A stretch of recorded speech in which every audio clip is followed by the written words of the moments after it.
ఒక పట్టణంలో రోజూ ఉదయం అదే బస్సు స్టాప్కి వచ్చే ఇద్దరు ఉండేవారు.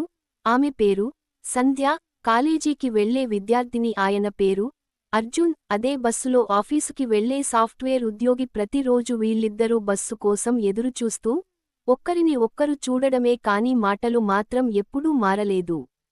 సంధ్య చెంపకి జుట్టు జారితే అర్జున్ గమనించేవాడు. అర్జున్ చెక్కిన టైం పాస్ డిజైన్ బుక్ సంధ్య చూడాలని చూస్తూ మళ్లీ చూపు మళ్లించేసేది. ఒకరోజు బస్సు ఆలస్యమైంది. స్టాప్కి తక్కువ మందే ఉన్నారు. మబ్బు కమ్మింది. అర్జున్ తన బ్యాగులోంచి ఓ చిన్న గొడుగు తీసి ఆమె వైపునుంచి నెమ్మదిగా చెప్పాడు, బస్సు ఆలస్యం అయ్యేలా ఉంది. ఈ వర్షం మనిద్దరినీ తడవకుండా చూసేద్దాం. సంధ్య చిరునవ్వుతో ఓకే చెప్పింది. ఇద్దరూ గొడుగు క్రింద నిలబడ్డారు. మౌనం మాట్లాడింది. వెంటనే బస్సు వచ్చింది. లోపల కూర్చునే చోటు కాస్త దూరంగా. ఈసారి అర్జున్ అలా అడిగాడు, ఇంకా ఎన్ని రోజుల పాటు మౌనంగా చూస్తూ ఉండాలి? ఒక్కరోజు కలిసి కూర్చుందామా?